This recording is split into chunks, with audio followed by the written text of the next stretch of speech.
दोस्तों, घर वालों ने मुझे घर से निकाल दिया, जिसकी वजह से मुझे टाइम लग गया है। तकरीबन 20 दिन के आसपास हो गया जो मैंने पिछले वीडियो अपलोड किया था। कोशिश करूँगी इस बार अब सब कुछ कंटिन्यू हुए, क्योंकि मैंने एक रेंट का रूम ले लिया है। अभी मैं वहाँ पर ही हूँ, वहाँ से आप लोगों के लिए वीडियो डाल रही हूँ। बहुत सारी चीज़ें अभी मेरे पास नहीं है। कोशिश करूँगी जो भी मेरे वॉइस ओवर का सामान है मैं लेके आने की। और मुझे 1.5 साल हो गया है यूट्यूब पे काम करते हुए, और ये बात मेरे घर वालों को पता चल गई। उन्हें मेरा काम पसंद नहीं आया, इसलिए उन लोगों के बीच मेरी काफ़ी बहसबाजी हो गई। लास्ट में डिसीजन ये निकला है कि अगर आपको घर में रहना है तो ये सब बंद करो, अदरवाइज़ आप घर से जाओ। तो दोस्तों, मैंने उठाया अपना झोला और निकल आई हूँ। थोड़ा परेशान हुई, शाम तक मुझे एक जगह रूम मिल गया। अभी मैं वहाँ पे ही हूँ, और यहाँ पे शेयर इट में रूम है। तो मुझे वॉइस ओवर करने के लिए भी बहुत कुछ करना पड़ेगा। शायद कभी-कभी रात में ही टाइम मिलेगा, क्योंकि दिन में रूममेट है जो कि पढ़ाई कर रही है, और बाकी मैं मेरे बारे में आप लोगों को बताती रहूँगी। तो बने रहिए स्टोरी में। की है जो कि अपने बॉयफ्रेंड के साथ ब्रेकअप की वजह से काफ़ी ज़्यादा इमोशनल हो जाती है, और यहाँ पे उसके बॉयफ्रेंड ने उससे ब्रेकअप नहीं किया, बल्कि उसे चीट किया है उसकी ही बहन के साथ, जो कि उसकी छोटी सिस्टर है। उसी के साथ रिलेशनशिप में रहा और उसे ही प्रेग्नेंट कर दिया, और अब शादी की भी प्रॉमिस उसी से किया है। लेकिन इसके सामने ऐसे प्रेटेंड करता है कि उसके और उसकी दोस्त यानी उसकी बहन के बीच कुछ भी नहीं हुआ है, जो कि इसने देख लिया है। और उसने उसके बाद डिसाइड किया कि अब मुझे किसी भी कीमत पर एक जल्दी से कोई मिले जिससे मैं शादी कर लूं। और हम लोगों को पता चलता है कि यहाँ पे वो बैठी होती है कैफ़े में।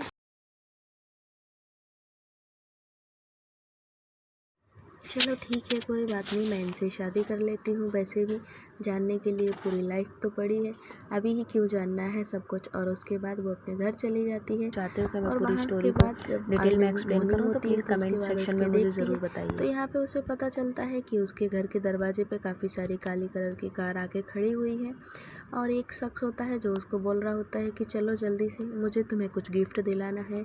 शादी हुई है हमारी, अभी तक मैंने तुम्हें कुछ नहीं दिलाया, इसलिए चलो मेरी पसंद का कुछ ले लो। और यहाँ पे उसका बेटा आया होता है। हाँ जी, ये स्टोरी थोड़ी सी ये शुगर डैडी टाइप स्टोरी है। तो जो सीईओ होता है उसका अपना खुद का बेटा होता है 18 साल का, जो कि हमारी हीरोइन है, उसका ही बॉयफ्रेंड है जिसने उसे चीट किया। हालांकि ये बात इन दोनों को अभी नहीं पता है, इस सब चीज़ों के बारे में आगे पता चलेगा। और ये लोग यहाँ पे स्टोर पे आए हुए होते हैं फ़ोन लेने के लिए, और बोल रहे होते हैं कि तुम्हें जो पसंद फ़ोन आए तुम ले लो, पैसे की कोई टेंशन नहीं लेना।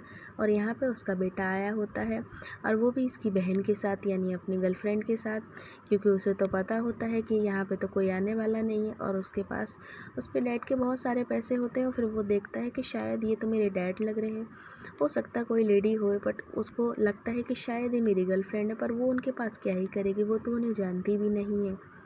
इसलिए फिर वो थोड़ा सा इग्नोर मारता है और उसको बोलता है कि क्या लगता है तुम्हें, क्या तुम्हारी बहन है क्या? अरे नहीं नहीं, मेरी बहन तो हो ही नहीं सकती। और उसके बाद ये लोग वापस से कार में आके बैठ जाते। क्या हुआ, तुम उदास हो?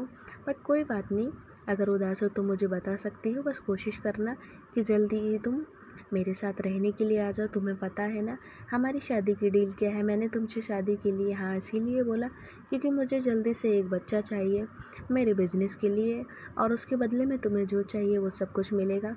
उम्मीद है तुम मेरी इस प्रॉब्लम को समझोगी, और मैं भी पूरा तुम्हारा साथ दूंगा।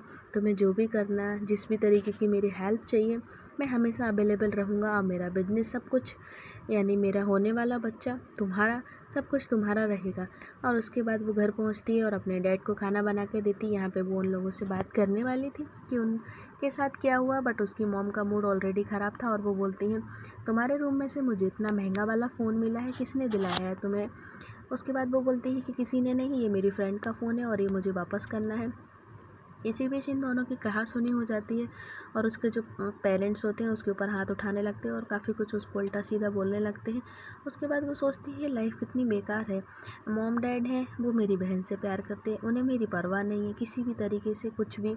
और यहाँ पे देखो एक फ़ोन ही मिला है, ये भी इसके पीछे ही पड़ गए हैं, और ये नहीं देख रहे हैं कि ये फ़ोन तो मेरा है ही नहीं। और उसके बाद उसका हस्बैंड का कॉल आने लगता है। हाँ, वही हस्बैंड जिसके साथ उसने अभी हाल ही में कोर्ट मैरिज किया है, जो कि अभी अपने घर वालों को नहीं बताया और उससे बात करती है। रो रही होती है तो बोलता क्या हुआ, तुम्हें रोने की ज़रूरत नहीं, मुझे बता सकती हो, मैं अभी आके तुम्हें ले जाऊँगा।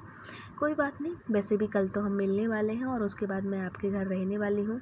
आपने मुझसे प्रॉमिस किया था। बिल्कुल, क्यों नहीं, अगर तुम चाहो तो मैं अभी तुम्हें लेने के लिए आ सकता हूँ। इसके बारे में ज़्यादा सोचने की ज़रूरत नहीं है, हम सुबह बात करेंगे। और सुबह होता है तो उसकी जो मॉम होती हैं वो जो बोल रहे होते हैं कि अच्छा लेटे ही रहोगी क्या, उठो।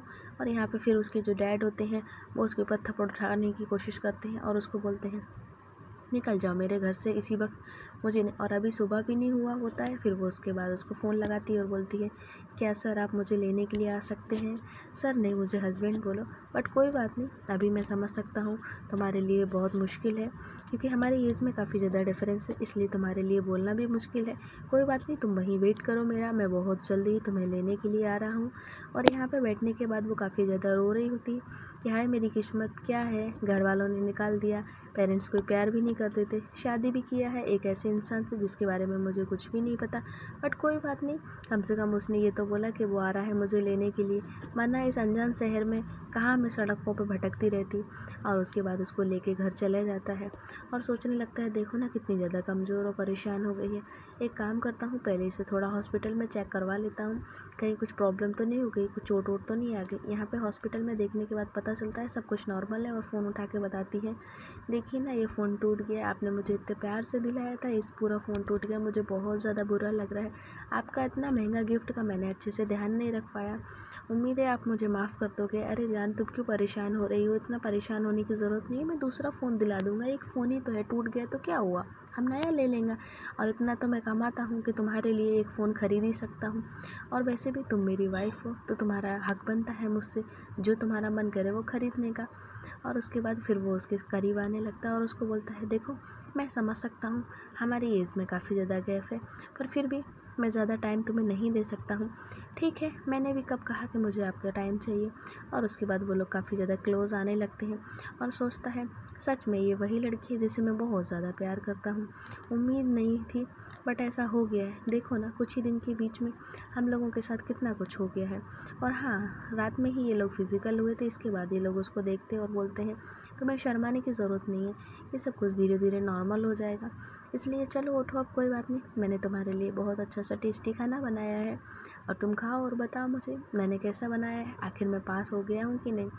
बट कोई बात नहीं, मैं चाहता हूँ कि तुम जल्दी से मुझे एक बेबी दे दो और उसके बाद ये कंपनी ये सब कुछ तुम्हारा, क्योंकि मैं मरना चाहता हूँ बहुत सुकून के साथ, मेरे साथ बहुत कुछ हो गया है, इसलिए बस मुझे तो किसी भी कीमत पे एक बच्चा चाहिए।